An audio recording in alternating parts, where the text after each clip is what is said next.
Can we have a roll call, please? Commissioner Ruig? Present. Commissioner David? Present. Commissioner D'Amico? Present. Vice Chair Courtney? Here. Chair Tincher? Here. I'd like everyone to please rise for the Pledge of Allegiance.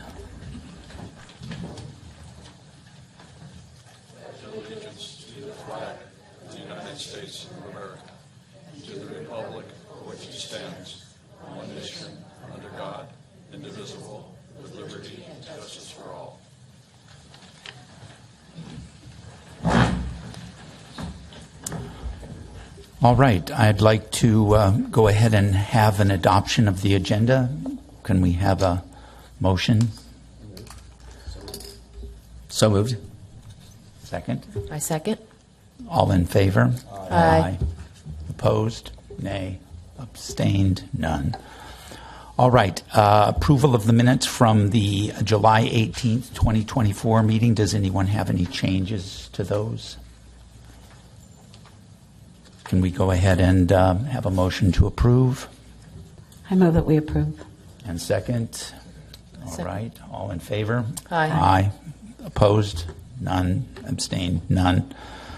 All right. Public comment on items not listed on the agenda. So if it's on the agenda, you'll have an opportunity for public comment. But if there's anything that you'd like to bring to our attention, now would be a time to do it. Anybody? All right, seeing none, we'll go ahead and move to item 7, which is the administrative items, the nomination for the declaration of a bench. Yes, thank you. So I think you have all been through this process. We've had a few in the past year of the nomination and dedication and process for the town of Yountville. First, those forms and applications come before the Parks and Recreation Advisory Commission before moving to council for the final approval. This comes to us from A Plus Tree, who is currently the town's arborist contractor that does all of our tree work and has for some time. And it is for a bench that was made from recycled tree material that was fell here from one of the trees that they took down in Yountville. But specifically for Havad and Amanda True. They were tragically killed in a car accident in March of this year, leaving behind 2 young sons, which is just tragic. It was unfortunately the same day that Havad was here working in Yountville on the project there at Oakleaf Court when we took down several of the redwood trees. So the significance of the application is really that Yountville is a special place for A+. There's also a bench right outside here that was dedicated to their late founder here in front of Town Hall on the porch. The location for this proposed bench for the True family would be off Oakleaf Court, where the redwood trees were removed on his last day of work. So there was a photo of the bench that's made, like I said, from reclaimed wood, as well as the site location in your packet. And as per our process and policy, they would be also agreeing to the long-term maintenance of the bench for the future. So I'm happy to answer any questions that you might have. Does anyone have specific questions about this item? I don't have specific questions, but I did ride by the location today. I didn't realize that it was directly connected to some trees that he had removed. It's an unusual location, but I think if it has symbolic value, I think that's valid. Are there any other comments on this item? I think my comment would be initially seeing that it was a commercial enterprise, even though it's compelling, I would, and not a resident of town, I would be somewhat inclined to say no. But the fact that we already have one bench, that there's a close long-term relationship with the town, and that the redwood that it's made from likely came from the trees that were in that area, and the timing, I think, to me speaks to the value of going ahead with this. It looked like to me that there was sort of a choice of 2 locations. Are you looking for guidance on the location, or do you have specific thoughts on that? If you want to give guidance, that's perfectly fine. I think Rosalba Ramirez would pick what we think is best unless someone has some sort of input on that. I think one was to the left or right of an existing tree there at where it comes around on Oak Leaf Court. Yeah, I don't have specific guidance on that, just as long as it can be sited high enough that water isn't going to rise and damage the. It is a gorgeous bench. So, okay, are you looking for action on this? Yes, please. So the motion would be to motion second and approve dedication of a memorial bench for Havad and Amanda True to be located near the creek on Oak Leaf Court, and move the item forward to the town council for approval. Well, I'm not sure I could repeat You don't have everything to. you I just said it for but, you. I move that we approve the installation of this bench in honor of the True family. All in favor? Aye. Aye. None opposed, none abstained. Passes unanimously. Okay, the next item, item 8, is a study session on the Yountville Commons. I'm going to ask our town manager, Brad Ralston, to explain to us what a study session is and what he'd like to achieve in terms of input on from tonight's interaction, and also perhaps give a short word on why our architect isn't joining us and what his role is, because I got some questions over the last few days about why we have an architect working for us this early in the process. Sure. Well, good evening, everyone. Thanks for coming. I am Brad Ralston, the town manager. Brendan Kelly, who I refer to him as the lead designer, he is a licensed architect. Had a family emergency today, so unfortunately for him, but I guess I'm going to be serving in his place and going through the presentation, and in essence it's a listening session, but when we developed rules, or what we called the town council handbook, used to be referred to as protocols, we defined a study session as a less formal public meeting, in the sense that public input can be taken, really at the discretion of the chair. We've had a series. This is the first study session we've actually had with a board or commission, but we've had several with the town council, and those tend to be, again, less formal. I've done. And I think most of this crowd remembers Phil Donahue. A lot of the staff doesn't know who Phil Donahue is, but I said I was doing the Phil Donahue where I walk around the crowd with the mic. I'm happy to do that. If you're more comfortable coming to the podium, that obviously is fine as well. If there's a group that's here to support a specific thing, you can do a show of hands. It's really, again, a less formal sort of opportunity to engage the public. It's also just an opportunity to talk about one thing. And that was where, with the council, we went through, again, a series of study sessions where we focused on different subjects. And the school site, or the commons, as is being referred to, is obviously the big subject. So that will be the focus of tonight's study session. And did that set the table, or did you... I think that sets the table well, and I think the idea, if people are comfortable with it, you moving around with a microphone, I think would probably be the best. Okay. But if people really want to come to the podium, I'm okay with that too. I think the important thing, and I will say this to everyone, is this is one of many opportunities that have been had and will continue to be had to make your wishes, hopes, desires with respect to the school property known. I have heard some concern that the process is ahead of itself. If you've been engaged from the beginning, I think you know that there's really been a lot of opportunity to talk and express your concerns, and there are still many more to come. So being engaged is the best way to understand the process and to understand the opportunities for input. And it's very important, because it's such a significant part of our town, to make your wishes known so that we can have the kind of town, and especially its physical infrastructure that we so desire. So there's your opportunity. So thank you. I will mention that obviously we're here with the Park and Rec Advisory Council. This is the first of 3 study sessions that will start here, go to Measure S, then ZDRB, all in the form of listening and sort of taking feedback. The hope is then, we're trying to figure out, with the open houses, which we've had a few of over in what we call the Commons Hall, how those complement. And then, if you don't know, the lead designer, Brendan, is hosting office hours Tuesday mornings and the last Saturday of each month over at the Room 11, which is off the hall.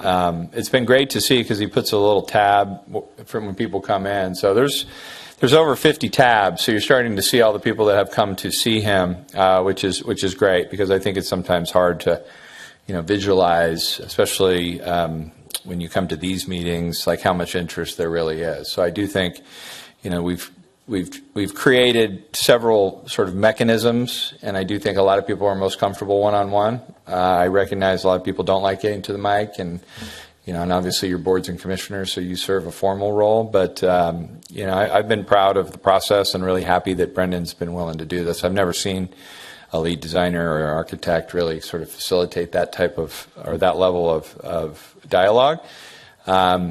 And I will tell you that I'm trying, back to the initial slide, we're talking about interim improvements. I'll just give you a quick kind of overview of what's going on in the interim.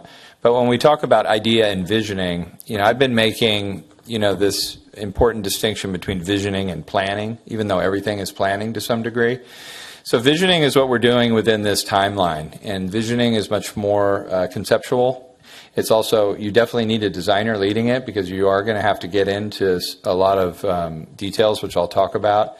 But when you go into planning, this is when the community has, and when I say the community, it's all of this information, but ultimately the council voting to say, okay, we want to move forward with this, I'm going to say conceptual plan, this vision, right? Then it goes into a planning phase, which is much more regulatory. And I think where people tend to, in my experience, get frustrated because it's the CEQA process. There's a lot of technical studies. End of the day, there's this 1,000-page EIR that gets printed. You can respond. It's not a study session. It's a very legal regulatory process. And that's what then ultimately provides the entitlements, as we say. It examines and analyzes the environmental impacts. It does all of that, and that will be at least a year-long process after we finish the visioning. Hopefully then you move into construction, and obviously that all turns into that's dependent on funding and financing, et cetera. So although some may see this and go, wow, this is quick, don't forget behind this there's the whole planning phase, which is at least a year, and sometimes, those that have been involved in CEQA and all of the things, many times those are 2, 3, 4 years. Those take time because of a lot of the regulatory requirements that are associated with it. So I want to make that clear too. So we're not finishing planning, we're finishing visioning, and then we'll move forward hopefully from there. Everyone's familiar with the site, hopefully, that's in the room. So I think what's important, and what's almost complete, by the way, we're going to have it here tonight, but it's, if you walk by the Room 11, I don't know what we call Room 11, but it's the room where the cups of coffee are. You'll see a model that's being developed, a 3-dimensional model, and we wanted to have it here tonight, but since Brendan's not here, it's not totally complete, but it is close, so you can see it through the window, and it sort of gives you the context, of course, of what's in and around the site. We show this because, at least when I arrived, there was a long conversation about, what the value and the acquisition of the school district. The school district had these 2 proposals that they were, in essence, valuing the property off, which you can see were 2 different versions of, in essence, 100% housing. And, these are scary pictures, I recognize. I will tell you that, this is something that the town, in essence, controls because we are the land use authority. However, there are a lot of state laws now that, that provide a lot more what they call builder's remedy, which allows builders to come in and do a lot more than even what the town can control or can govern. So So as a result of this, and obviously a negotiation, we acquired the site, so we didn't have to deal with something like this. We had a open house in March when we were in escrow and started to listen to ideas. And now you're starting to see the interim improvements take shape. It's been painted. We're clearing the landscape. The wellness center is moving forward. We're going to start demo October 1st. Our goal is to have everything done by the end of the year, but we're really committed to February 4th, which is our 60th anniversary of having an event here and having everything open. And I talk about the 5 interim things: the Commons Hall, the Wellness Center. This is the inside of the Wellness Center, or at least a rendering of it. The Snack Shack, which will become a farm stand. You can see there's construction going on over there. And there's also the dog park, which I thought we had an image of, which is complete and seems to be a big hit. And then finally the garden, which is the area that you've seen cleared now. So those are the 5 things that are the interim improvements that have been funded by the council. And I'm confident that we'll be able to finish by February 4th. So we can use it, and we're already using it to some degree, but the community can really hopefully utilize the space while we're finishing the visioning and moving into the planning phase, because there will be a long lag. So that's the interim stuff. Now I want to go into the visioning, and this is where you've seen this slide.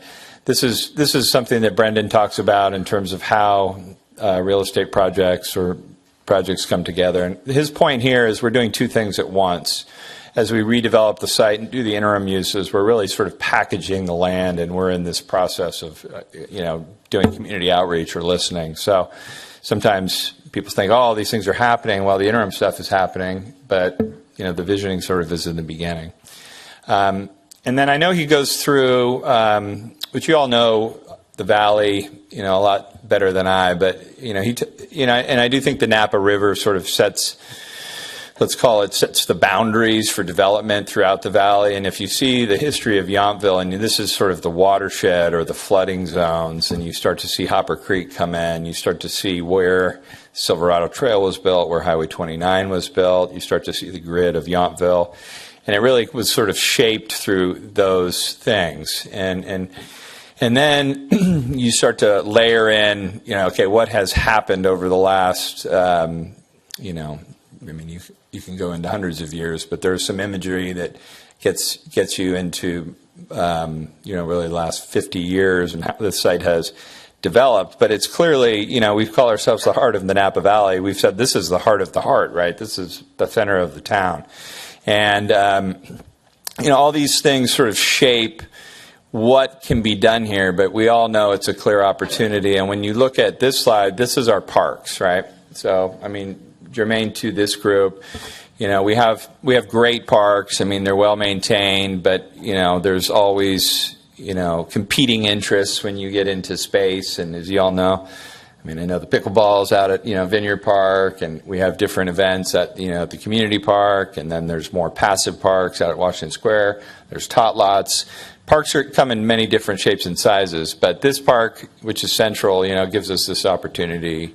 And we were able to, as you all know, with the interim, deal with the dog park, because that had been a long-standing issue. But without that site, we were, as you know, we were coming up with ideas, but all those ideas had trade-offs and had opposition. So then, this is Rome, just so you know. So when you have these diagrams, I think the point that Brendan would make when he's here is like, everything isn't linear, and it's important, when you get into public spaces that in some cases there's like nooks and crannies where you discover them. This is like Piazza Navona and all these really cool little areas that get connected, and it isn't like the classic grid. I think, Yountville is kind of an interesting tapestry of neighborhoods, and they all kind of have their own character. So the Commons, this were the principles that Brendan set forward, and as he would say, his dad was a doctor, so the Hippocratic Oath, first do no harm, because obviously the town is beautiful. So there's no need to do anything that is, earth-shattering. The idea of form-based architecture is something that architects talk a lot, instead of they call it Euclidean zoning or use-based. So it's not so much about like, what's the use? Because I know we've spent a long time in the past talking about resident-serving needs or resident-serving.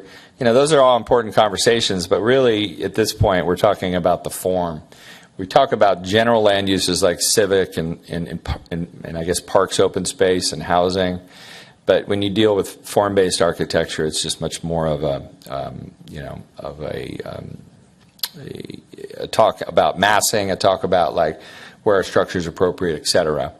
I like this line where he says, we need to make a place, not a project. And so a place is all of that. And I think this is the opportunity. How do we make Yountville Commons a place for this community and specifically for the residents? I find it starts with listening. I wanted to say that, as I've been getting to know the town better, and, I've been prepping for the 60th, going back into all of the planning documents, and I have the stack of all the general plans in my office, which started in 1966, and I'm going to try to organize this in sort of a museum way so that when we have the event, people can see this. But in 1966, the original general plan anticipated 30,000 residents in Yountville. And it had this big city idea, and it was interesting in terms of the map. But then in 1975, I believe, and it was when Don Schmidt was the mayor, this famous landscape architect, Larry Halprin, came and basically said, no, we're going to be a small town, and that's what Yountville become off the 75 plan. And one of the things that he wrote about was that Washington Street is your commercial corridor. And they actually downgraded Yount from what we call an arterial to a collector, which is a type of road, in the sense of saying, Yount should be more residential. And that's also why it's sort of harder to make the turn. There was ideas that emerged through the decades. So when we talk about things, I think it is important to look back to what was the vision, and the current general plan sort of continues things forward. But being able to look at past general plans for me has been really helpful as we talk about what the commons should be. So this is I guess this is a Venn diagram, but to me this is like the four-legged table or whatever reference or metaphor you want to use. But when we look at the site, we've been talking about, and today we're going to talk about parks mainly.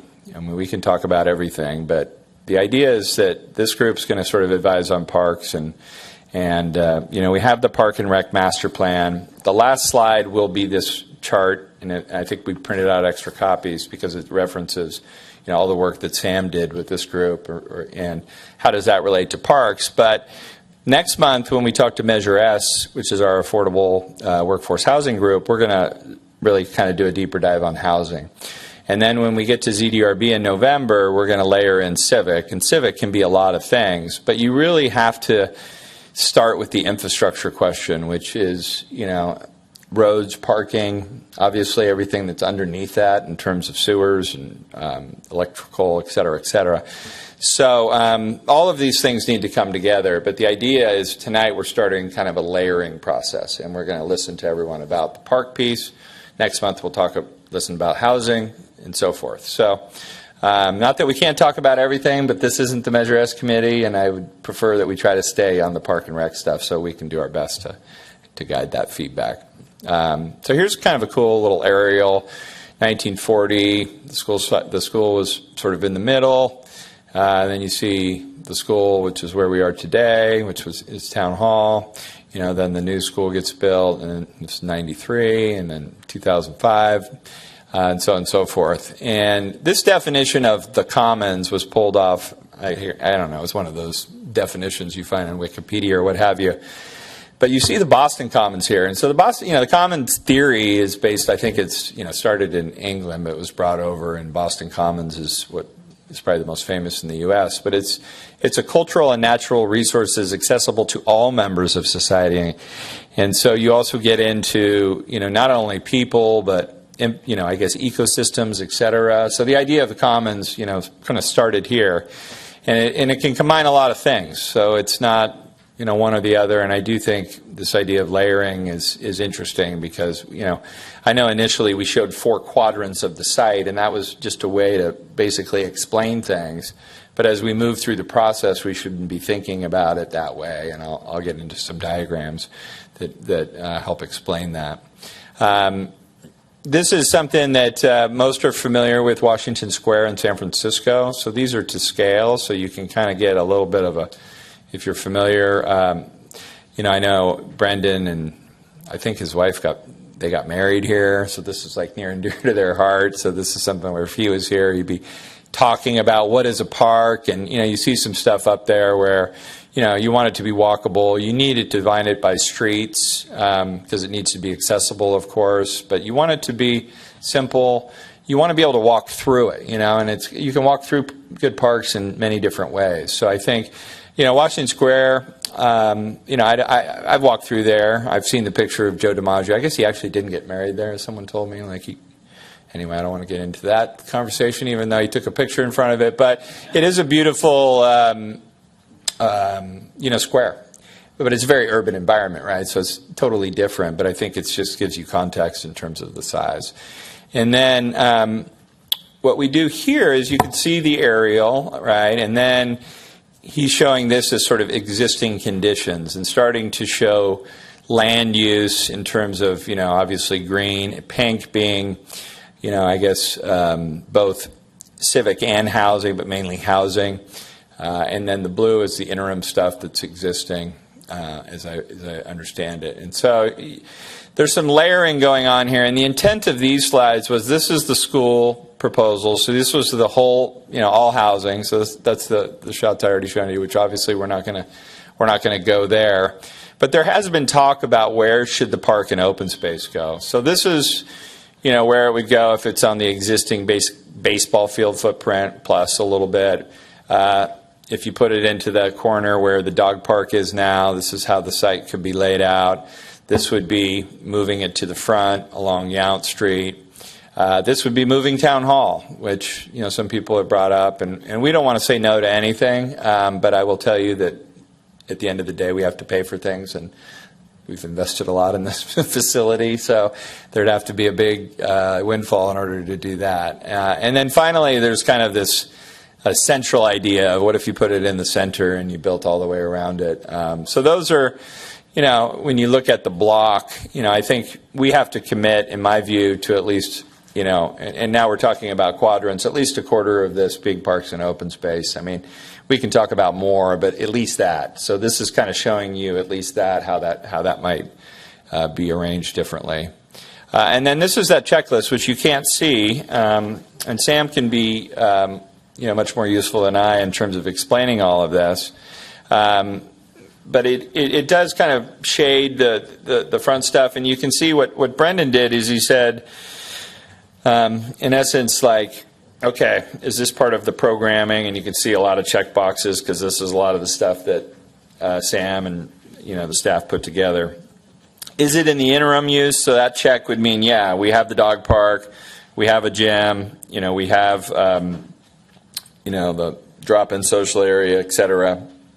And then is it included in the vision? Well, sort of everything is included in the vision right now because we're not saying no to anything. But then is it going to be in the final design? So that's, I think, at least for me, a good way to frame the conversation. And there's other things, but this was taken, I think, straight out of the Park and Rec Master Plan. So, and then, a lot of these other things which get into more programming, continuing maintenance of the park, the golden ticket. I mean, those sort of go without saying. So, I mean, people can support those. I think one of the important conversations tonight is about the swimming pool or the potential of a swimming pool.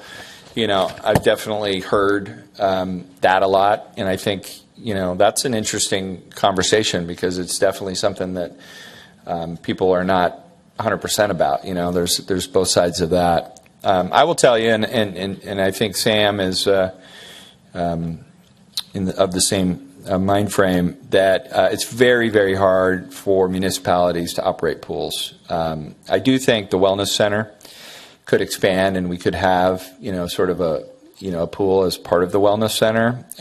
But in terms of the ongoing costs and some of the challenges of lifeguards and so on and so forth, I mean, we all or not me, but everyone that was here, looks back fondly at the pool that was up at the vet's home. That's not coming back. I think I can say that. It's like, there's been a long conversation, but I don't see that ever coming back. So I do think the pool is something that we should probably, it's not like we have to take a vote, but I do know that that's one of those things. Obviously, the dog park is another conversation, and we can go through the list and we can talk about everything. But that's the end of the presentation. Usually what we would do is, I would answer sort of clarifying questions from the board based on the presentation, and then we would start public comment. But, Chair Tencher, it's up to you. And Sam, I don't know if there's anything you want to add. But Well, I think I'll look to the commissioners here and see if they have any particular comments.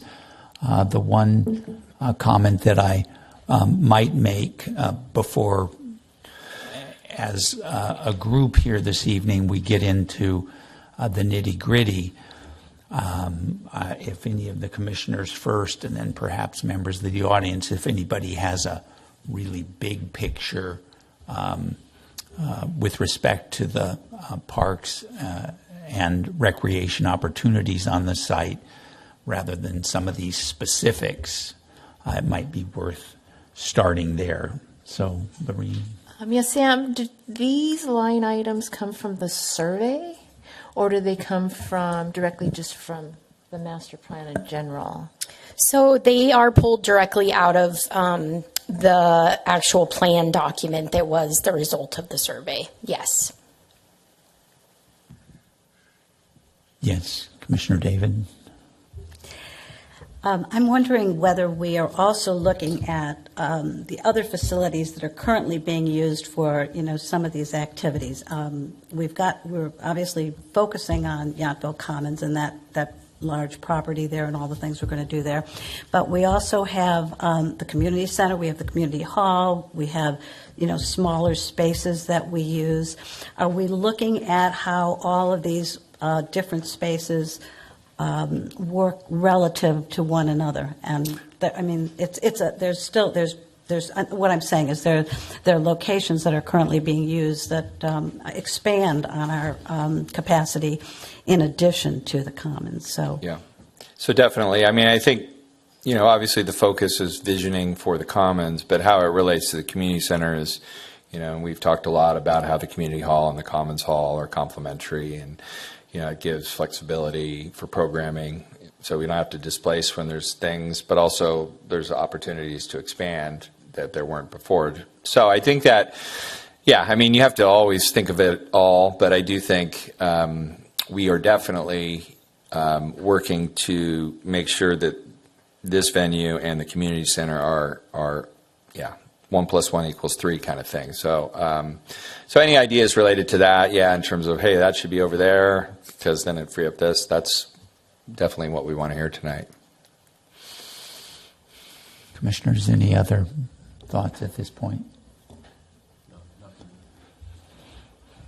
Okay, I think what I'd like to do is, if anybody has particular input or perhaps even more primarily general parks and rec related ideas, rather than just marching down dog park, gym facility, that sort of thing. If anybody has a big picture, let's start there. Otherwise, we can just march down the list or take whatever specific issues you have. So, anybody? I just have a question. On these pictures. Okay, just for the mic, Oh, for sorry. the record. I'm just trying to figure out. I have a question on all these square shapes that are pink and green and orange. Which one is the orange? This is Yount Street, right? Yes. And which one is Fennell? Yes. That, okay. So, and the gray buildings. So what confused me is if that's Fennell, then why is that gray across the street? Yeah, I think that's because they're not housing. So that's Bartisono. So since it's a hotel, I'm guessing that's why. I think he was trying to do pink as housing. And I think when you see the blue hatch, that was kind of like mixed use. But this is where I'm a little bit at a, with him not being here, he drew all of those. But I think, yeah, that was kind of like. So no, it's not expanding. No. I think it was probably institutional or whatever land use he did, but it was not housing, I guess. Think of it as not housing. The diagonal slashes on various of these, what do they mean? They're green and blue? Yeah, I think, again, I wouldn't go into, I think what he was probably trying to represent was that it could be mixed use. So you can do housing and you can have civic uses or commercial uses integrated into that. But this was simply, I think the main point of these diagrams, again, was to talk about, okay, if we're going to at least commit to a quarter of the site being park and open spaces, here's 5 different ways you could do that. So I wouldn't get into the housing and the civic stuff because that's not the purpose. Thank you very much. So just for the general room here, and some of you, Brad in particular, are pretty good about being able to visualize what kind of size he's talking about for the park and what kind of size will be for the housing. So if you can give us an idea of what a quarter of that looks like, and maybe in football field or something, if you could relate it to something that we can all kind of visualize in our head what that size would be like, it might be helpful for us in the room who don't have that scale. Who's working the clicker? If that makes sense. Yeah, sure. I think if you go back to the actual what's going on, go back. There. Oh, there. Keep forward. Yeah, go one more forward. So this is what exists today, right? So this is this is everything that is today. So obviously the field is 2 baseball fields. You can kind of see the dog park outlined there up in the top right corner. But yeah, I think we could in the future, and I think that's a good thought. I think that's where he was trying to do with Washington Square, like to give some context, whether it's a football field or what have you. So we can do that.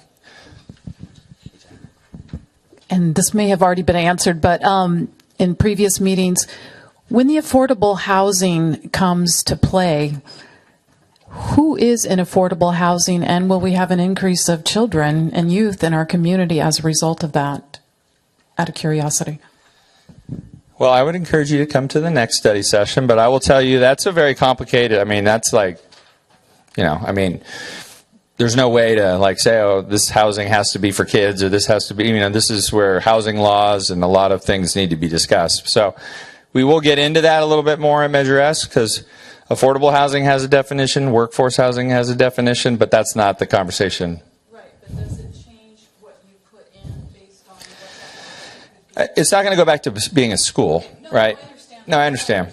But yeah, I think the amenities, can adapt to the residents, but I think it's hard to start out with who the residents are going to be, because I don't think you can just say it's going to be housing for X. I think when we talk about workforce, which again we'll talk about next time, I think what we're trying to do is define Yountville's workforce, and I think that becomes another long conversation, but I think that's important to talk about. Can I ask a question, Chairman? Go ahead. Relative to that. So maybe bridging between what you're saying and what I hear in the audience is the city doing any demographic studies along with this planning so that as these projects move forward from planning to the next phase, including parks, we're making plans based on demographic data that we think is reliable. You can't always, it's not 100%, it never is. But if, for example, we see a future in Yountville, say in the next 50 years, where it's largely, people who don't have children, that might have an impact on what kind of park space we create in this new commons and how much space we dedicate. Correct? Yes. So, can you maybe just talk about what that looks like in future conversations? How is that being discussed in your planning? Yeah, what I will tell you is we're definitely gathering data about Yountville's workforce and the demographics of our workforce. So, most of our workforce is service workers. We're also looking at data as relates to their commutes. How far are people driving in to work in Yountville? And that is fairly easy. I mean, as long as the employers cooperate, we can get some data that will be able to show you how many people work and how far they drive and what their ages are, et cetera. I think beyond that, you get into kind of a bigger question, which, we can talk about, but I don't know what exactly. I mean, we're not, of course, building. I mean, we're limited to how many housing units we can build. I don't want to get into numbers, but we're not going to build 1,000 units. So, I don't know that the demographics of who live here is going to drive too much of the park design. I do know that you spent 2 or 3 years and demographics were part of the Park and Rec Master Plan. So I think it's much better to rely on the Park and Rec Master Plan for purposes of this conversation than to sort of expect some future data to drive something. That would be at least, I guess, my reaction to that. So in essence, if someone wanted to understand how decisions might be made, or at least have a better understanding of data that are informing those decisions, the master plan, the Parks Master Plan, which was approved last year, would be a good document for people to look at. Yes. Okay. I did. Sorry. I don't know if this will stimulate some conversation or not, but just off the top of my head, I kind of like the idea of the park space being in the middle, and I don't know whether that makes sense or not. It just struck me that way, and I thought by bringing that up, it might stimulate some ideas about, is that a good idea? Is it a bad idea? Maybe we could sort of start there and in talking about where the park's going to be, which quarter is it going to be? I like the center, but I'm not sure why. I personally think it's a good idea in the middle, but that's not what I brought up. What is the difference between the maintenance force and workforce? What are the numbers we're talking about? Do you have an idea how many people come here to work, and then how many people come here to maintain the parks, the rec, and everything? The beauty. Yeah, I mean, I know how many people we have employed to maintain the parks. I mean, I think we have, in our Public Works Department, we have about, 18 employees now, and I know 4 are dedicated, 4.5 are dedicated to the parks. I'm still gathering on the survey how many people come to work to town. I mean, I think it's more than 1,000 people. I mean, it depends on the seasonal. It's very seasonal, as you know, but yeah, I've heard different numbers, but that's what we're trying to gather so we can have some good data on that subject. Do you believe 1,000, or is it more or less? I do believe the 1,000. I mean, I've heard that TKRG has 400 employees in town. I think the estate's similar, so that's 800 right there. I mean, just add everyone else, you can probably get to 1,000. The other thing I should have brought up earlier, but since you sort of brought up the Central Park theme, and I can share a past experience if it's useful, but the baseball field, is obviously there and has been there for a long time. And so I will tell you, there's definitely people in the community that view that as sacred ground. I will tell you, there's also people that recognize that baseball is a changing sport, and we did have a Little League season this past, but that's right when we actually in the middle of the season is when we actually acquired the site, and it was a question of whether they were going to or not, and they did.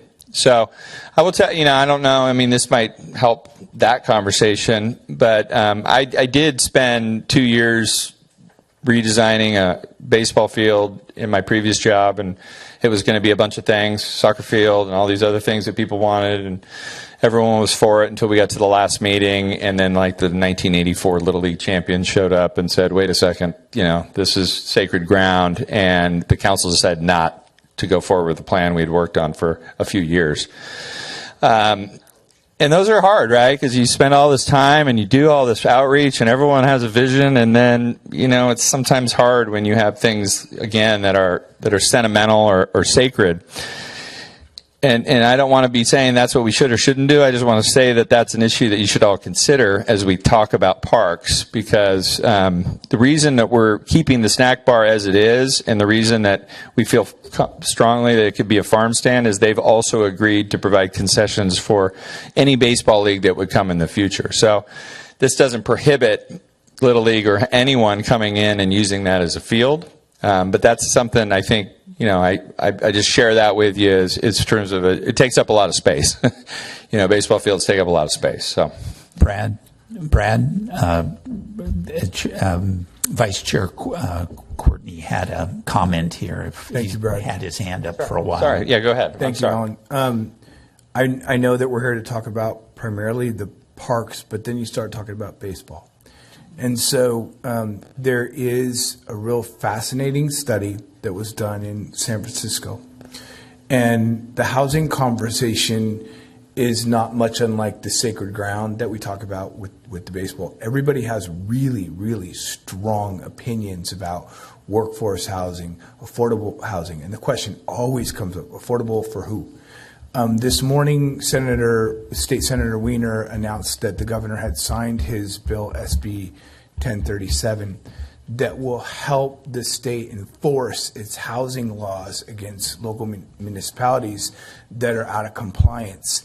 Should we, I have kind of like one question and one offer, should we assume that a lot of the vision of the housing component is going to be related to compliance with state mandates?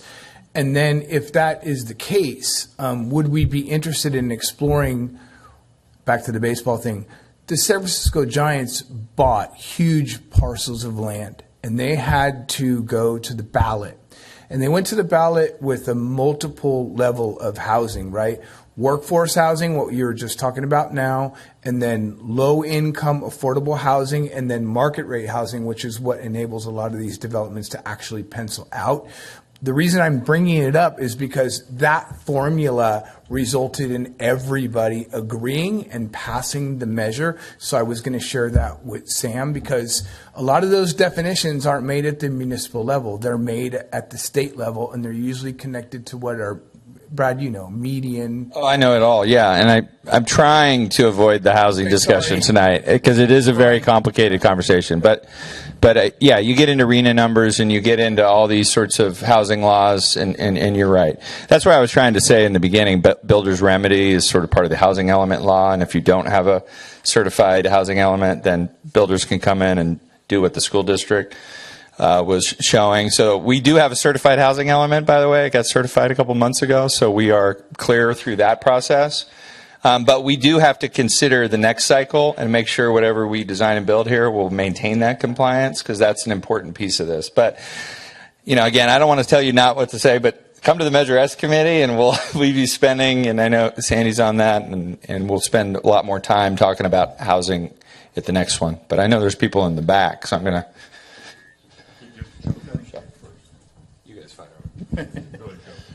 I want to chime in on the location of the park, and I think I tend to agree with. I don't know if Brad was saying the baseball field is sacred. I'm not necessarily in that group of people, because we have a limited amount of land to develop, and I think we should use it for its highest and best purpose.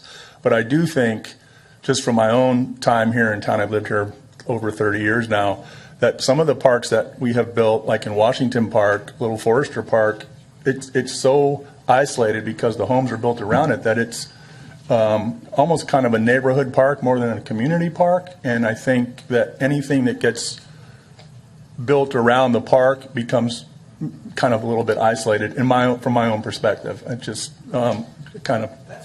Yeah, I think that was a good discussion point to bring up, actually. It really is, because it brings a lot of thoughts, and I think people have, different opinions. But from my own opinion and my own experience, I would like something that's closer to a street so that people can come in and kind of enjoy the park and know it's there. I agree. I've been in this valley for 50 years, over 20 in Yountville, and actually was on the Parks and Rec Commission for a couple of terms. People may not like this, but I think the dog park is in the wrong area. It should be back down the south end by the Veterans Park.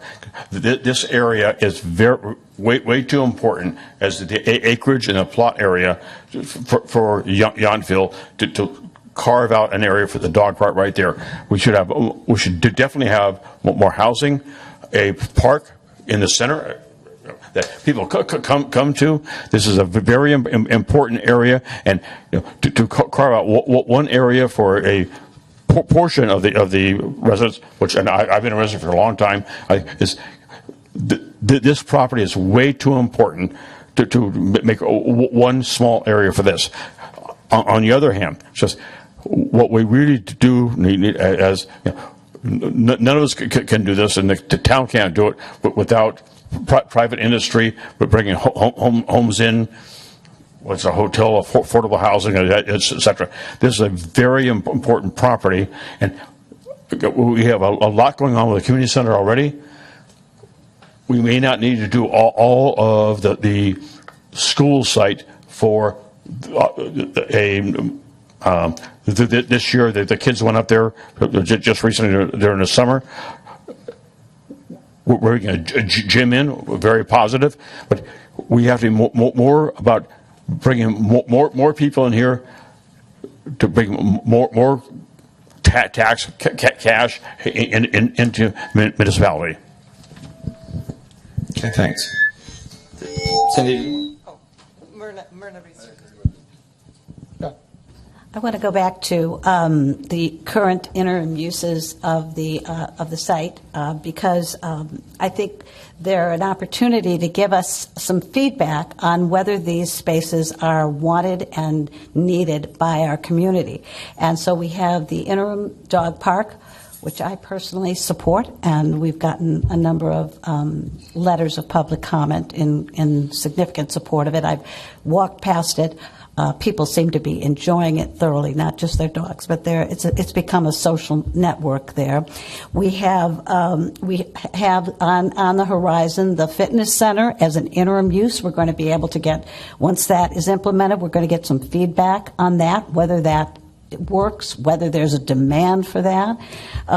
We also, let's face it, the baseball field, I really do think it's somewhat sacrosanct, but we have an opportunity over the next year or more to really get some feedback about whether that is useful, whether there is a demand for that, and if there isn't, we have to really take that into consideration. And then there's the camp. I consider that at this point we are using the camp. We're using the school site as an interim use for the camp. The camp has transitioned. We have an opportunity to evaluate whether that works as well. So I think we're setting the stage for with these interim uses to evaluate whether these projects that have actually been elucidated in our survey and by our community, by the demographics that we currently have in our community. We have these interim uses that we can evaluate. We can evaluate the actual locations of these uses, the demand for these uses, and I think we're in a good place right now to determine whether some of these uses are of value to our community. Yeah, I think that's a very good point. And I know that Sam would tell you that the camp was great over here this summer, and I think, we have data that we can show in terms of and what it did to, I guess, also free up the community center. So that's clear. But yeah, I think the point of the wellness center or the fitness center is our people. Same with the farm stand, is the community going to support it? So we'll be able to know that as we go into the planning phase. I just want to be clear, because I know, Joe, you said you weren't sure if I said that the field was sacred or what have you. What I said, and I want to be 100% I'm trying very hard not to form opinions and just listen, but what I said, because I've had a number of people who've come to me and said, I know there are people that think that's sacred ground. And so those people may not be part of, and I don't see those people in this room, but I did say, hey, you should come and say this is sacred ground. And I think I just want to share that experience I had in my past as a way of saying, sometimes those great plans fall apart at the end because all of a sudden there's a political movement to make a change, and then we've spent 2 or 3 years building consensus, and we have to start all over because a baseball field is like a big thing to think about. So I know Cindy was going to. I have a question, a few comments. I don't see parking on this, and I know that's kind of an issue because right now on Yount Street we're directly across from a parking lot, and So that's like a question that I have. And then I think that I like the idea of the park being accessible on the street, sort of like how Veterans Park. I mean, you know that there's a park there. You could see, oh, there's a picnic table, and I can stop there. If it's in the center, I think it is isolating. I've had a hard time just describing to people where the dog park is. Like, you know, you go here and you have to walk back, and I think that's a barrier to use. My other comment about baseball is I don't know what the season of baseball is like. It's like it feels like it's 8 months in our house, but it's probably more like 3. For me, it's just the month of October. But you know, can the baseball field morph into something else? You know, we like going and watching the kids because it's extremely entertaining, I think, and so but how sacred is sacred? Lastly, I think the farm stand is going to be a huge hit, because people like to eat around here, and having something affordable and local, and you know, the whole concept behind it is you know, really, I think, fits with the community spirit of Yountville. So that's it. First of all, parking, it is the infrastructure of the fourth-legged stool, so there's no matter what, circulation, which is the access roads, and parking will have to be adequate. It's just chicken and egg dilemma in terms of how many units, how many spaces, but I will assure you that we will park it properly, and I think that will likely come, you know, after we've had the 3 conversations about you know, parks and open space tonight, housing next, and then civic, and so. Orange things are actually like. Those are just those are the existing roads, yeah. Yeah, those are the roads. So we don't show any surface lot. I will tell you that, you know, I think it's cost prohibitive and probably impossible to go subterranean and to bury the parking. So some people have said that, but I wouldn't count on that. I mean, everyone loves to bury the parking, but I mean, it's in the watershed, and it's probably $100,000 a space or more now to build subterranean parking. So parking parking is one of those hard conversations, but we'll have to have it once we have a better feel for what the community wants, you know, with sort of the other 3 legs. And what was the other? You had another question? I'm sorry. I don't remember. Actually, I do, but I don't think I said it. So when I think about parks, I think about parks that have stuff and parks that don't have stuff. Like, I guess that would be like the field, right? So I guess my question would be like, what do people want? Oh, do people want stuff in the parks? Do they want, you know, picnic tables, gym things? They want like the half-court basketball court. And also another comment was on this thing with the resident survey. I don't see baseball. Yeah, I think it was before we on the comments. So Sam, maybe address that. Yeah, so it was before we owned the facility, but as far as it coming up as an identified need or really any type of theme in the survey results or the public meetings, no, it did not come up. We're trying to record it. So. Given what you said earlier about your experience in this other town where you worked so long, can you, with that knowledge in mind, can you address how feasible it is to have something like a baseball field that's used for other things as well? Does that ever work? Oh, yeah.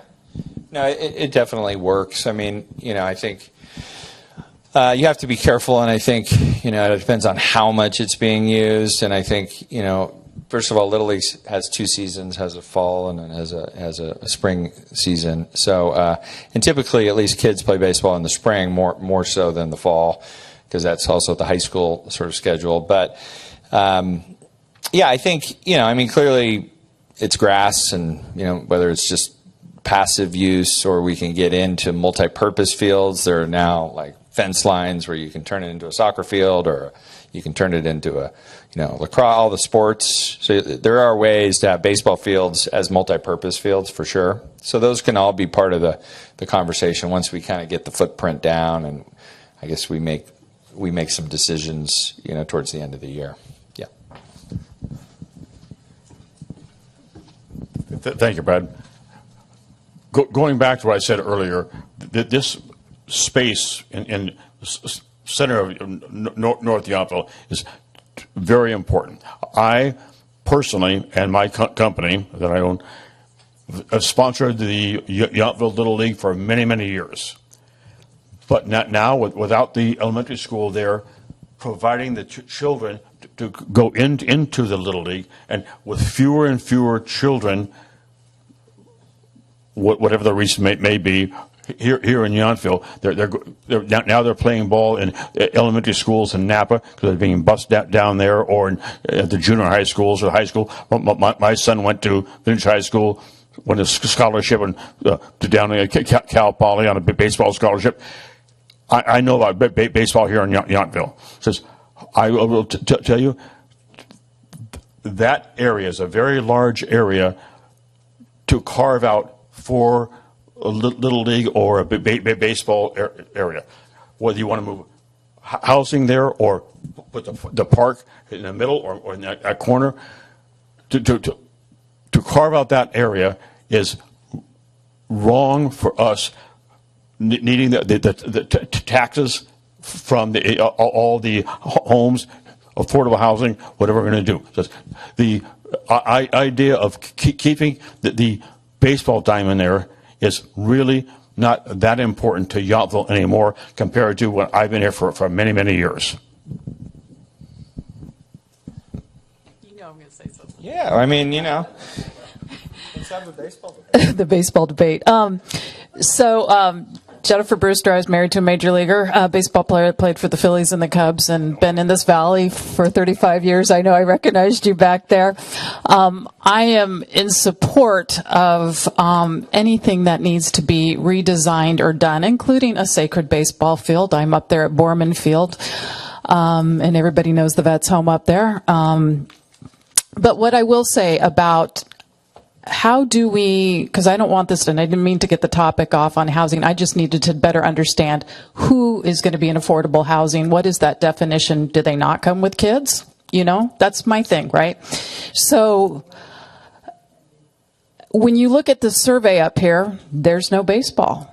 So how do you know what is important? But I will tell you how baseball has changed in my world, and running the Tug McGraw Foundation and working with the Phillies, I kind of understand, and Joe Blatt and I know a lot of these people that are here in Yountville that love that field. I agree, it's underutilized.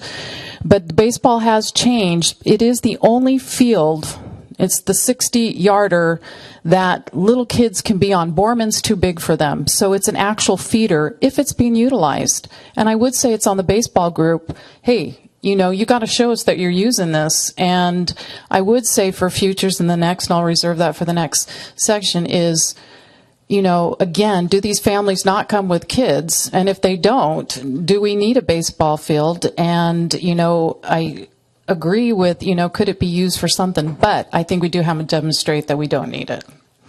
And it's on them to demonstrate that. I just can I make one point of clarification about the survey? And it just, what you said reminded me is that it's important to realize throughout the master plan process that we're focusing on unmet needs, right? And so it wouldn't have come up because that wasn't even a part of the conversation at that point. So I just wanted to make sure that's clear. Yeah, and the thing I would add, just real quick, on the baseball field, at least from my short perspective here, thank you for coming, is the school district did not maintain the field. The field was a terrible field. And I think secondarily, as I understand it, there wasn't going to be a league, and then Napa was oversubscribed, so there were kids that were that were turned away down in Napa. So they moved quickly to sort of put a league or a team. I think we had one or two teams. I can't remember. It was not well. It was not well organized because it was just sort of a shotgun thing. And I just remember one of the Little League coaches saying, some kid from the opposing team came up to him and said, your field sucks. I remember this. And so you kind of get into that field of dreams, like if we build it, will they come? Because if it's a nice field, would it be used? Because I do think what I saw out there was not what I would call safe baseball. It was, you go out there now. We're trying to pick up the pieces from what the school district left behind, and one of the things which which Joe would know well, is like the irrigation is like, I mean, I saw Leo out there. He finally figured out like how to get water to one section and the other. So we're trying not to spend all this money on the interim because of, saving the money, but it's a tricky proposition when we're trying to look at that field. And that's, I know I talked to you, Jen, about like, hey, if we could come in and do an overhaul of the field, I think it would change the dynamics and it would probably create interest. But I have to go back to like, is that what this community wants? Like, is that what we want? Because we all know the reason the school closed is because there isn't as many kids. And I think, we can all admit that's part of the, whatever word you want to use, gentrification or, what have you, of just how communities have evolved. And I don't think we're going to go backwards, or forward, whatever word you want to call that. It's just reality you have to address. And I think you have to kind of hopefully adapt to the community's needs. And I think that's what we're trying to do, is listen to the community. So I think the baseball thing is a really important conversation. And the reason I share my experience is I just don't want to replicate that, because I think that can be something that will, waste 2 to 3 years of time. And I think ultimately it'll be the council that'll have to make that decision. But I think this group, should inform that for sure, advise. So. I did want to comment specifically for a couple of minutes, just rather quickly, on the dog park. I'd held that back a little bit, Alan, looking for the broader picture, but now we're talking about, baseball and all sorts of real specific uses. Anecdotally, I can tell you that the park is well used, especially in the early evening. And not just with the dogs. We're talking about getting our community people together. People who can't walk their dogs but can get them over there by driving them or whatever, let the dogs play and sit and visit with their neighbors, and that's very pleasant. But what I wanted to really get back to was it is an interim experiment with the dog park, and we need to kind of keep that in mind. I don't think any of us is thinking that this is now going to be a concrete fix. For this. I did spend some years on the Parks and Rec Commission. I can't think of a single meeting that dog park didn't come up some way or another. And it wasn't about the barking, or it wasn't about the maintenance of the yard and the droppings, all that kind of stuff. It really was a location. It's too valuable here with property. But if we think about the fact that within with the permits and all of the sorts of things that are going to have to come together for this project, we're talking about years. This is not something that's going to happen in the next year or the next year and a half. So there's going to be plenty of time for anecdotal feedback and for use of the space without it just sort of sitting there unused. I think what I'm concerned about, and what I want to speak for the people I've talked to about this, is that irrespective of how this whole process plans out, and we begin to think about, that's valuable property for housing or for a soccer field or flag football or whatever it is that might be out there right now, we don't want to lose the concept of a dog park. Wherever that might land, however that might land, that it really addresses, I think, a number of people in our community who enjoy that, myself included. And so I think what I'm saying is we don't want to look at this like it's going to bump everything else. The dog park is going to bump everything else out of the way in terms of civic use or housing or whatever, but that over the course of time, it'll give us a chance to know whether there really is an interest. And if so, if it's not there, it's got to be someplace. And we were hoping somehow, as this conversation goes on, we can memorialize or be very specific about the fact that the PRAC is committed to the idea, the concept of a dog park at some logical, useful, practical place in this community.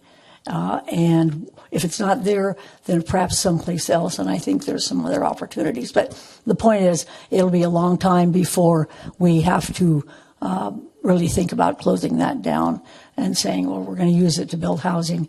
That's not going to happen for a while, a long while, I think. Yeah, I think that's all correct. On the housing issue, I know sometime back at a council meeting, we were told the number that was mandated for the county of Napa and Yountville.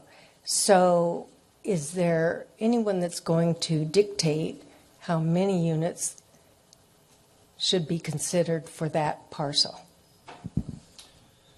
Well, the number that you're referring to is the RENA number, which is 73, just so you know, and that's broken into affordability levels. And so the state will make sure, and the housing law or element law was intended initially about zoning. So, you know, communities need to zone enough property for housing. HCD, who regulates that, is now definitely getting more onto the construction side, saying, hey, you can't just zone it, you got to, you know, make it buildable. So, I think to your question of who dictates it, to me, it's going to always be the council, but through the community, you know, what we're doing here, listening. And I think we're not even at the next meeting going to be showing site plans. I don't think we're there yet. We're trying to have this conversation through this, you know, 3-step process so that hopefully in February, March, April, you know, with the council seated, like we can kind of get into those sorts of trade-off questions where there's actually things on the table and we can talk about 50 units versus 70 units versus 80 units or whatever.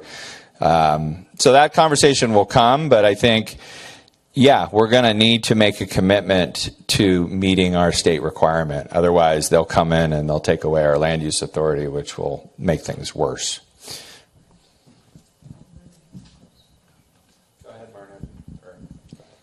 Thank you. I have like 4 comments, but I'll try to keep them really short.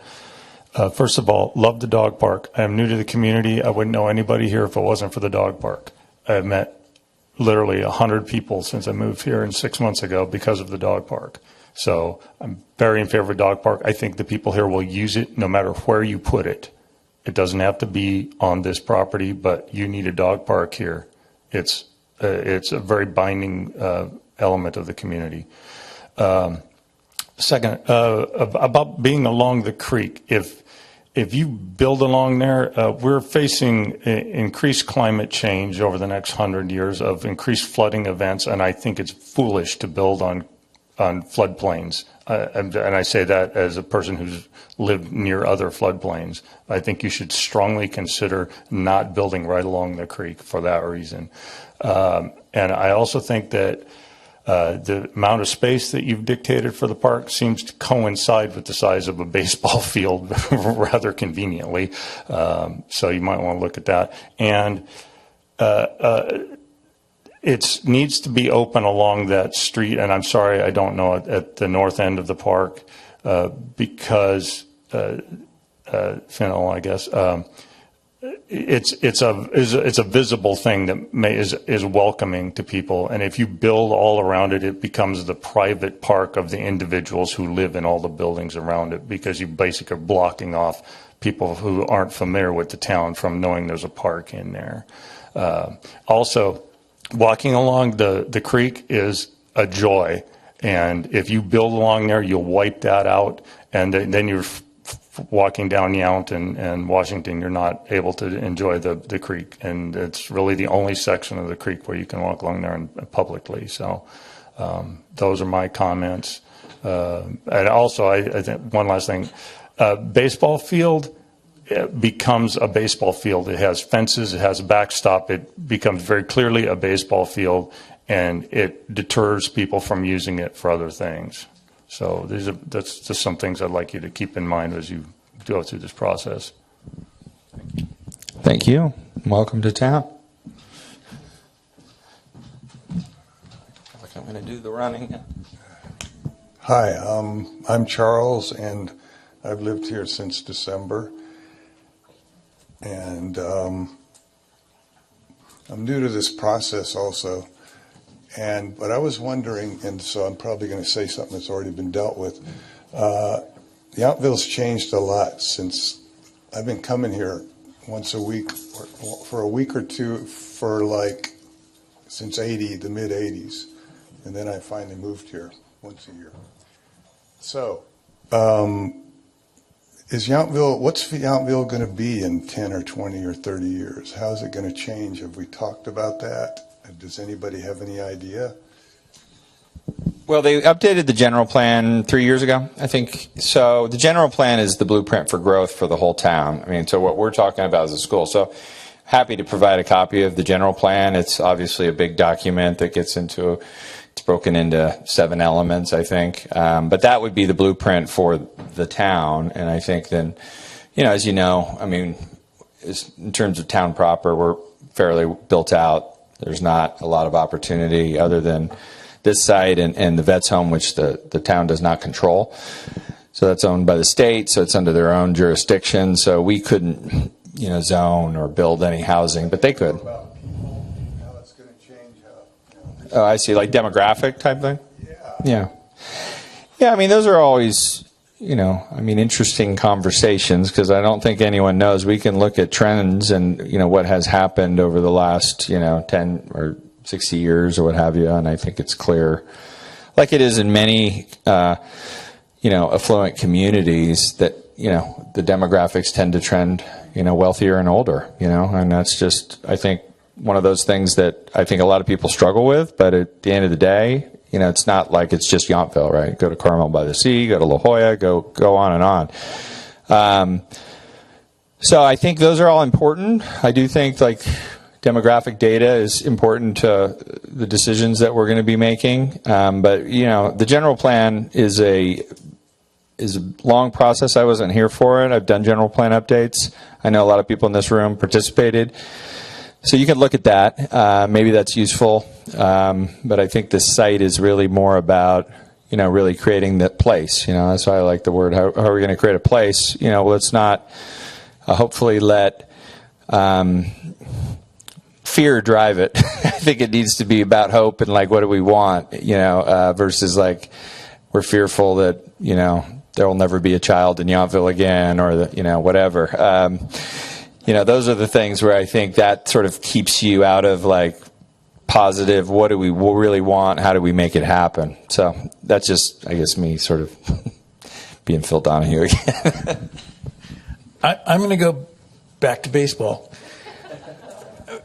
I think this might shed some light on it. When I think about it, it does for me.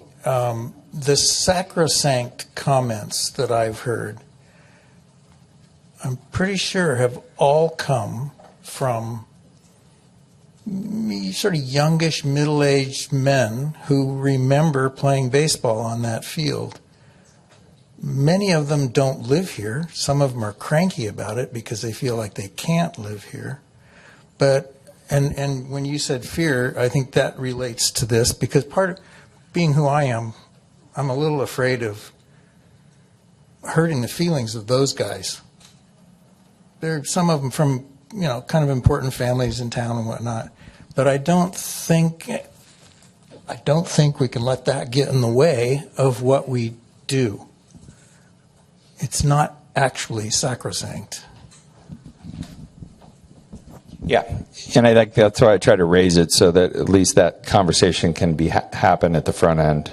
But I will tell you, there's one young lady that you all know whose dad's name's on the field that lives in town. So Brad Myrna's been. Oh, I'm sorry. Yeah, go ahead. I'm sorry. I'm not looking here. So feel free to speak up. Just a couple things for those of you out there. Our Parks and Rec master plan has a very thorough description of the current demographics of Yountville. So, and it's only a few pages. It's easy to wrap your mind around. So if you want to see the demographics, you can just take a look at that plan. It's on the website.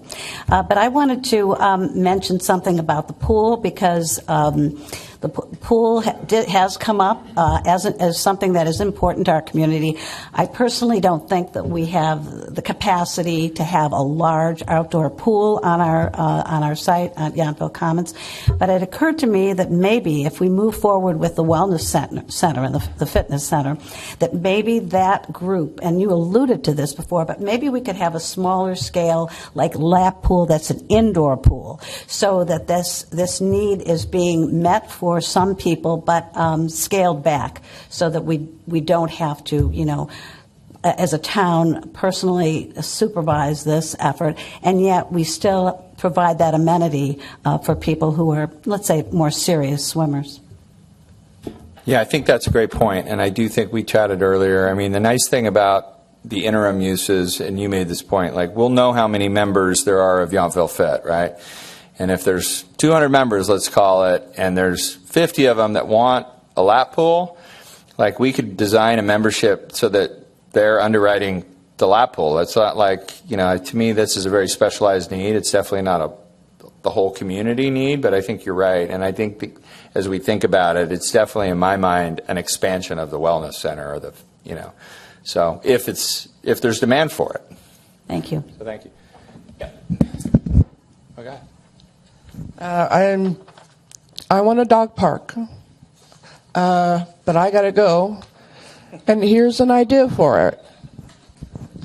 Okay, thank you. I think we're hearing a lot of support, as you know, for the dog park. This is, for those, is kind of a site plan for the use of Vineyard Park. I will point out it does show, and this is something we talked about earlier on, a small dog or a passive dog, or I'm not a dog daddy right now, so I'm always careful of not offend people that have fur babies. But I think we've talked about it, and I do think, we've held off on creating any dividing fence here because I think there's trade-offs to that. But I will tell you, the interim dog park can be its own evolution, and if there was the need for something like that, then, I know Sam's been trying to, we sort of have an informal dog club or liaison group. So anyway, that's what this is. So I'll give it to the clerk since she gave it to me. And I'll go to the back. Did you self-comment? Yeah. Now I have two. So are you saying that a small dog park could actually end up at Vineyard Park? Yeah. No. Okay, what were you just saying? I'm saying that she just gave me a site plan of Vineyard Park that showed... Oh, okay. Wishful thinking. Okay, gotcha. So my comment was, we're talking a lot about the wellness center, but I don't think I understand how big that's going to be. I know there's a school here with a lot of little buildings. Is it encompassing the whole school except for what I call the cafeteria building? And also, besides camp at that cafeteria building, what will that, do you have any envisioning of what you want to do with that in the future? Sure. Thank you. So there are 3 buildings at the school site, or the commons. And so from here, we call this the southern building, and then there's the center building, which was the library, and then 6 classrooms. And then there's the commons hall, or the auditorium.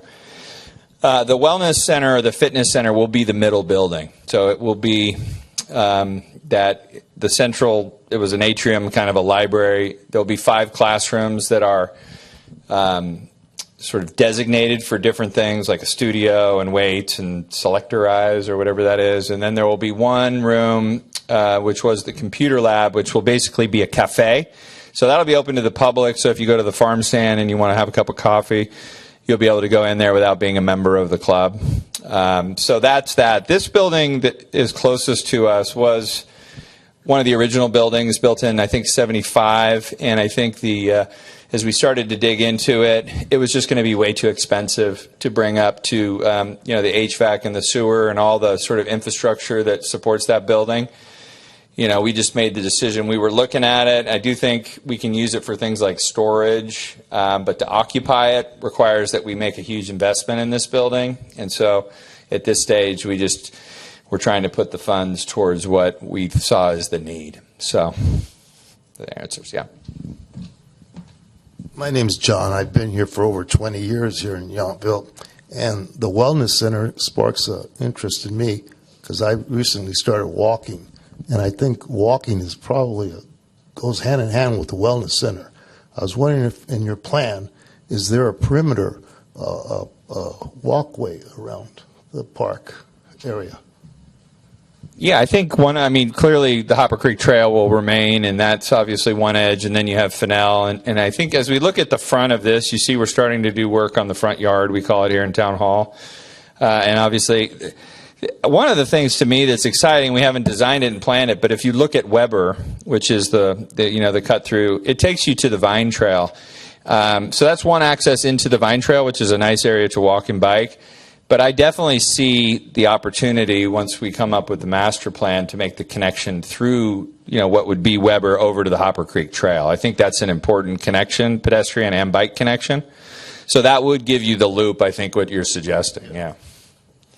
Could I address the question about, I don't know if we addressed that, the long-term, kind of that interim use plan for what we're calling the Commons Hall.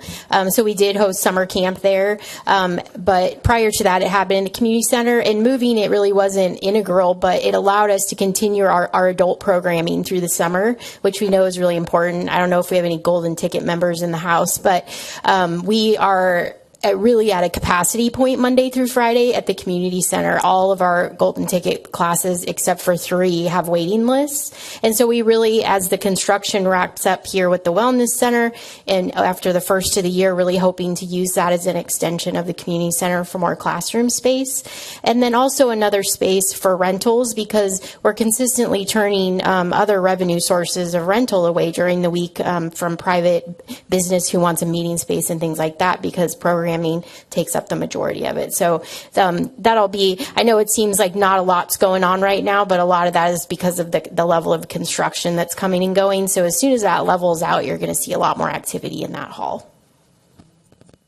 And then I spoke to Brendan, the architect, about a walking path, and he's completely on board with that, and it's going to be part of the plan. But just keep reminding him, because I asked if there would be a perimeter walking path, things like that, and he was totally on board with that. So, yeah. I'd also like to comment on the walking path, because I agree with you. It's just an incredible opportunity to be surrounded by nature in the middle of the city, is that section between Three Weirs Park and Fennell. So it's one of my favorite walking parts too. But I wanted to share with you that the path actually goes all the way down to the south end of town, and there is another natural section down there. So it actually is a little longer than that initial phase. And then I'm looking to Brad, because at one point you were hoping, I believe, to try and do something at the south end of that. And has that materialized at all? Yeah, actually, we got some grant money awarded. I'm referring to that as the Southern Loop, which connects that over to Veterans Park. So, we are in design mode. We're trying to figure out what it's going to cost. The challenge there is going to be the right-of-way acquisition, and I think you could do it both on the church property or on the Hotel Yountville property. But that's always tricky, right, when you're negotiating easements and such. So we're trying to study it right now. We do have some money to study it. I think probably in the next few months we'll be able to kind of talk to the community about that.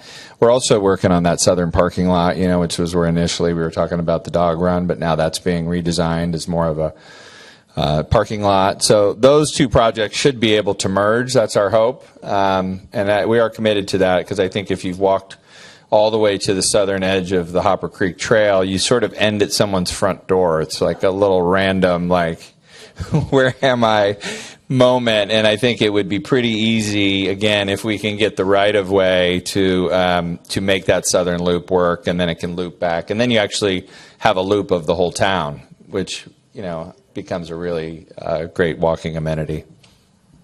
I was just going to say, I really love the ability to walk all around town, and I think that we need to keep that. And I'd love if you were to be able to make a complete loop. That would be fantastic. And I saw somewhere on here where you could put markers to show how far you've walked or kind of where you are. I think that's a fantastic idea too. Yeah, thank you. I think that came out of Blue Zones a little bit, and I know we're working on that as well. Just recently, I've been had the fortunate experience of walking in vineyards, because my friend has a vineyard, and I tell people about that, and their eyes pop up and say, "Oh, I'd love to walk through a vineyard," And we do walk through the Father Timothy's vineyard over here, next to the church, Catholic Church, and if we can incorporate that walk through the vineyard with their permission, it'd be real nice. Don't give away all your secrets. I think what I've been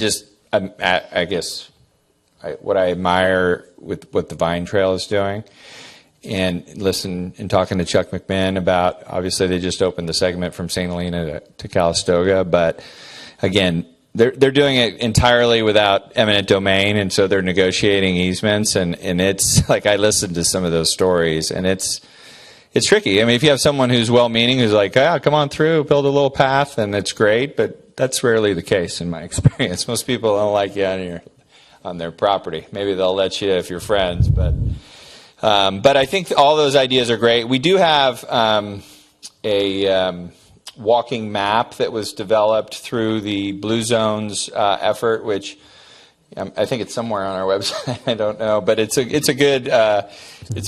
good diagram of all the kind of nice trails there are in town. And this town is so walkable, and I think with the Commons, it will make it more walkable. I mean, that's definitely one of the commitments, and I think it's something that for me coming here was really exciting, because it's just like kind of layering frosting on top of frosting. It's like, it's so great, but there's opportunities to make it better.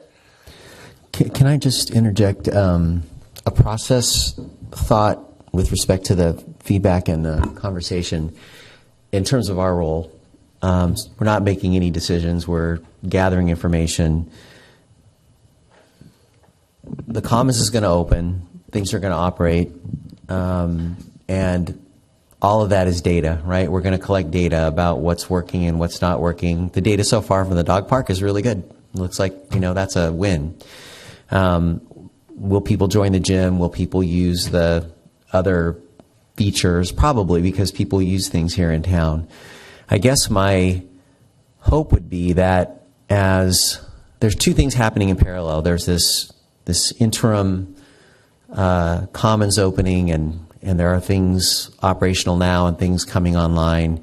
There's a process of planning that's happening with the town, and they're collecting feedback from all of us who live here and getting information about preferences. And I think that Yountville will do this very well, but I just want to say it on the record that it would be important to me that we make sure that the data that we're getting from the interim use facilities informs the decisions that we make about, what really for us, what the new park space is going to look like and how it's going to be utilized and how big it'll be. We have a lot of parks. Some of them are really utilized. Some I've never seen anyone in. And so I would hope that we not only, sort of express an interest as a committee about making sure that there is that process, but that we think about ways that we can creatively ensure that that process is being followed, so that planning doesn't start to head in that direction and data is heading in that direction, and then we're dealing with people who are frustrated because they don't know what's happening. Yeah, I want to comment on one thing. You were when you introduced the topic, you talked about I don't know exactly the phrase, but it's form-based. Yeah. Form-based. So it not only has to do. This is what I've taken away from Brendan. It not only has to do with different infrastructure, but it's the same building over time that can be used for many different things as the needs in a locale change.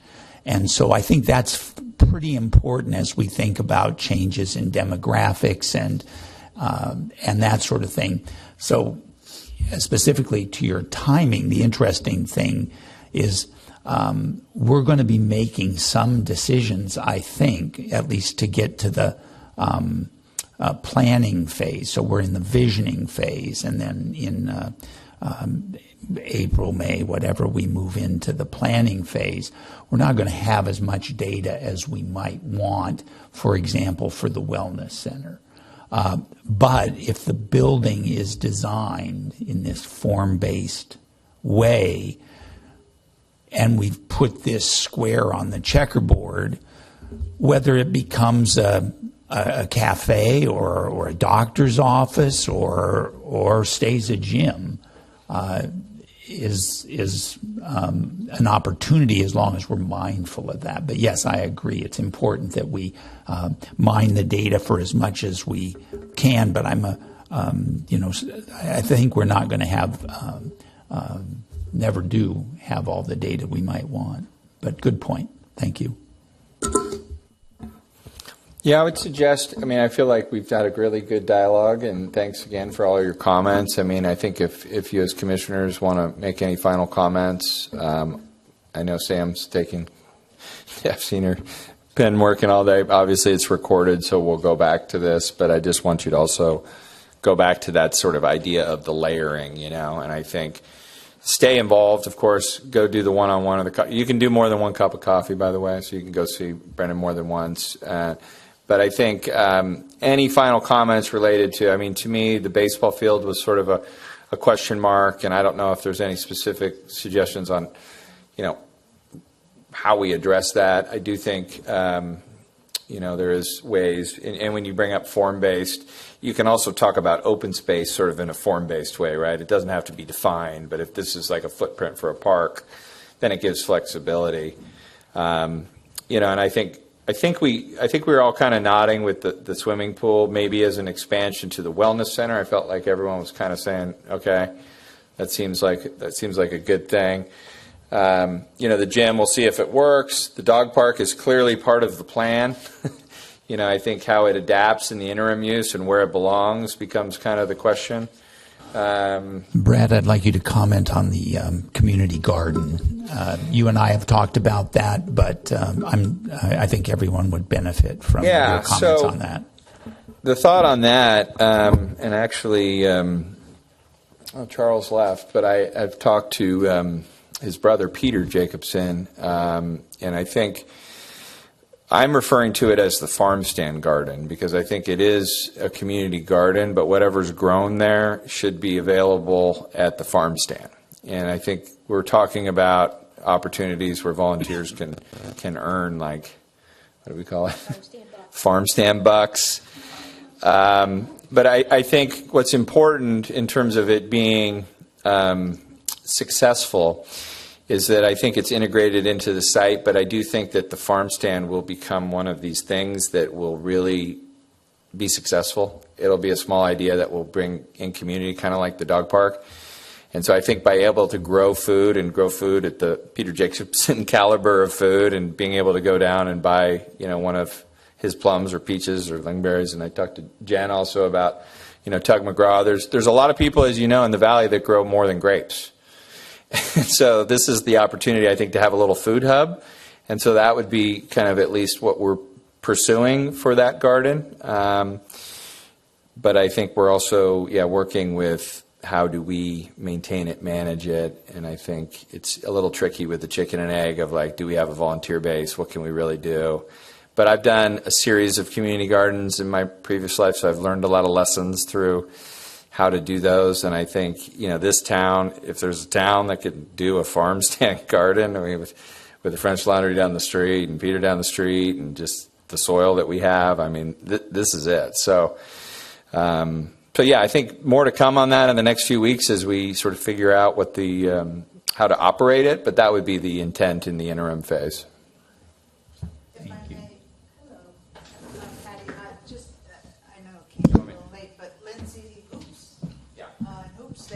Lovely garden, and if she's involved with the cafe, it might be wonderful to ask her and appropriate to help with the garden. I just recently went to her vineyard, and it's pretty amazing. And she has chicken and eggs. Oh, yeah. Well, we've already agreed or approved the operating agreement she will operate the farm stand. So not the garden, but the farm stand. And oh, no, she's definitely she's a fountainhead of ideas. So I'm definitely... And that's where I think we need to figure it out in terms of what's the community side and what's Lindsay's side. And so those things are being figured out. But I think at this point, and Lindsay will be a big part of that. So clearly this is already underway, but there's a number of master gardeners in town. And I don't know how this works.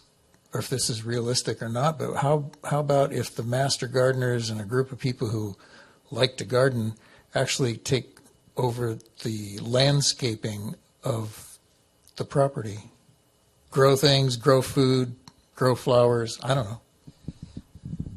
Well, that's kind of the idea. But I will tell you that without leadership, volunteers are never the solution. And I think you say, and I've heard master gardeners, and I know a few people that are master gardeners in town, but it's a question of are they, committed to this project versus whatever else they're doing. And I think, so you'll see we are working to organize, and we have a grant program through our foundation, which we'll start to evolve in the next, which Sandy's part of too. I definitely, I'm not ready to say what I think it is because I'm waiting for that process to unfold, but I do feel confident that it will be successful. And I just don't want to fall into some of the pitfalls I've seen in the past. And I think if that gets connected in the farm stand, all of those things I think will work, and I think the community will support it, most important. And I will add to that, having done programs at the Vets Home and also at Camp Pendleton, the one thing that I've learned from leadership when planning these types of gardens on these states and DOD is you have to plan it as if you're going to have to maintain it yourself. So I strongly recommend that. Well, and that's the pitfall, right? I mean, you saw the garden slowly die out there, right? And I know there was a few people trying, and then finally I think everyone's just like, okay, we're done. And so we just cleared it because it was all dead, and so it was sort of sad. I mean, it wasn't as sad as the school closing, but it was sort of sad to take away those raised beds. But we have a plan. We're just trying to figure out on the operating side, which will likely unfold, like I said, over the next few weeks. So that'll, okay? Trying to decide if I can sit. Okay, so I think we've worked the process very well. On the vision, are you moving forward? I was ready to move forward, but if you still have something with respect. With all due respect, super fast. If it's okay, Brad, can we place a marker on rooftops? In high-density areas, oftentimes people find ways to utilize rooftops for open space, parks, et cetera. We see some great examples on the coast, but without getting into what the development or developers visualize, I think in this meeting we should just put a marker on rooftops because that's a big footprint. I think, it's a good comment. I think whatever affordable housing, workforce housing gets built, I will tell you, the last one that I built before I got here, you're in essence designing smaller units, but with better common areas. And we built a rooftop laundry room because sort of what the code allowed, but it was like a little park, but it had ping pong and games. So it was just amazing, how something is sort of mundane or simple as a laundry room became this common area for the project. Now you get into common area versus public area, and that'll be a conversation. But I do think, to your point, whatever we build is not going to be single-family homes. In order to meet the need for housing, we're going to be talking about smaller units so people can live and sleep there, or I should say, eat and sleep there, but they live kind of in the town or they live in these common areas. And architects have gotten very good at doing that. So I think that's an interesting idea, and I hadn't really thought about it for the Park and Rec lens, but I appreciate you saying that because I think that's something that we can definitely talk about. Okay, so I'd like to close item 8, the study session. Thank everyone for their time. We have just a couple of other updates. They typically don't last very long, but this would be a time if people are not interested in the commissioners' comments or staff informational reports, this would be a good time to exit stage right. I did just want to say, if I'm stepping on you, tell me, but we did receive several public comments that were provided to you prior to the meeting. They're also entered into the online record, and then anything else that we received after 4 o'clock yesterday will also be added to the record. Thank you. Yeah. All right. So thank you, Brad. Well done. A lot of work there. I'd like to move to item 9 then, the staff informational reports. Yeah, just to keep it brief, things are going well, and I'm excited to announce formally that we have made 2 job offers, and they were accepted. So we are filling both of the coordinator positions. We had an amazing recruitment. We are welcoming Caitlin Huss, and she comes to us from Hillstone and the Honor Market, but has a long history and education in the arts, as well as marketing and a lot of other great talents, and very interested in history and historical preservation. So we're excited to bring her on in the role that is the arts, supporting Yountville arts, as well as marketing in some events for the department. And then the other role, which was the second, or it's really the third coordinator for the department, but the adult programs and then also events. We're excited. Rose Lopez, who works for us part-time as a building attendant, is coming up, and we are very thrilled with that. So they will both be starting on October 7th, and I feel really positive that we're moving in a terrific direction. So other than that, it's just a busy time. We're, coming up on Yountville Days, and we're really excited about that and all of our winter activities as we head into it. But I'm happy to answer any questions that you have, but I'll keep my report brief. Are there any questions for Samantha? All right. And then nothing from Public Works at this point. They just sent some brief notes about we're still working through the process on the shade structures at Yountville Community Park. So we're really waiting on the contractor at this point, but that will be done hopefully in November as we head into November. So we knew we had to. We were trying for Yountville Days. We're not going to make Yountville Days, but they'll at least be going into next year. And then you may have noticed the shade structure or shade large umbrellas that were installed on the community center plaza. So those are really well received and looked amazing. And then, as Brad noted, our parks crews, we're now up to the 4 staff. So we had the one in the new budget come on in July, and they have been just moving everything around. So the cleanup around Community Center, you may have noticed here at Town Hall, they're really working hard on greening up the field behind the school, and then working on that landscaping amongst all the other park duties. So great. Thank you. Okay, item 10, Commissioner comments or reports. I do want to let you know I've been contacted by a colleague of mine who is on the Beach and Forest Commission for Carmel. They're suffering the pickleball deluge. Apparently, the horror stories of apparently they have no regulations on their pickleball courts, and the story that's my favorite is some young kids with a monster truck turned on all their headlights and the overhead lights so they could play pickleball at 10 o'clock at night.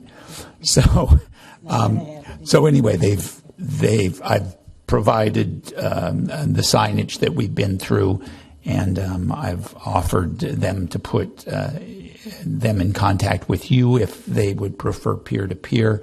At this point, I think that's where we are. But I appreciate your support of pickleball and your careful guidance that have largely avoided as much as we can in terms of integrating into the community. So thank you for that. Okay. Except sidewalk chalk. That continues to be our nemesis. Well, we're going to do an outreach campaign on sidewalk chalk. Yeah. I do have one final, more staff informational report. I wanted to introduce the new face in the room.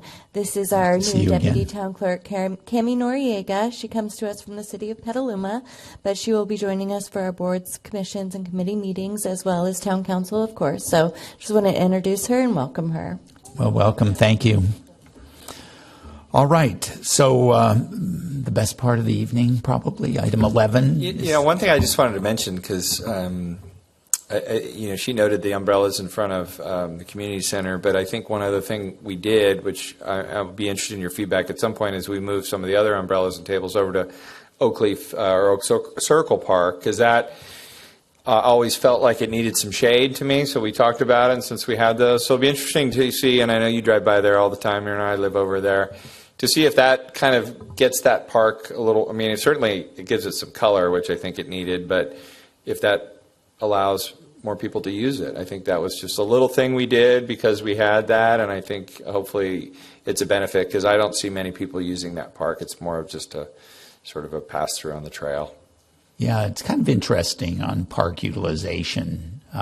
It seems, and I've said this before to many people, is that Yountville loves a good party, whether it be someone creating various pickleball opportunities, being a spark plug for that, or whether it be the dog park, or whether it be the Citizens Bash. Yountville loves a party. It just needs a good excuse, and so hopefully your umbrellas are the start. But yeah. Well, I think people are, the other notice, which is all the things you just mentioned, is people universally seek shade, and since it's been such a hot summer, that park over there just bakes, so that's kind of where, anyway, we talked about it, so I just wanted to note it, and I think if it works, we could put some more over there, and, I think those are the little touches that actually, and it's usually service workers that go over there during their breaks, right, and, those are things that I think are nice to have. Yeah, I do see people picnicking over there, especially at dusk and then midday. I see people picnicking over there. Yeah. So hopefully that would be nice. Yeah, this is the mom and me making a comment. I saw the umbrellas. They look great. But the first thing I thought of was we need to have a little sign that says, please collapse the umbrellas when you're finished using them. That's the first thing I thought of. I don't know why, but is there already a sign there? Good point. No, but we did put one up. We put some umbrellas at the pickleball courts, and we did say if you're the last one on the court to put them down. So we could put a little bit on it. That has worked very well. And they've really People taken are really ownership respectful. of it. Yeah, so I'll take a look at that. Yeah. But I have to laugh because it's also funny. We talk about signs, and there is an argument we have sign clutter because, it's sort of like a sign on the sidewalk that says put one foot in front of the other. Like it's sort of obvious, but I do know that in those cases they can be helpful, and Sam does a good job to make sure that the signs are pretty. Can I, before we adjourn, can I just say one more thing? I just want to say the summer concerts this summer were fabulous. They were so good, and I thought they were pretty well attended. Like I saw a lot of people. It seemed like there were more people. Were there? It was a big summer, and pre-COVID we had some really big crowds, but I feel like we're finally back this summer, and I have to give credit where credit's due. So that's really the Arts Commission, specifically PJ Rogers selects the bands, and so we've been working really well together, and I think it was a great summer. Yeah, it really was. So anyway, I just wanted to thanks and my commissioner time say I thought it was cool.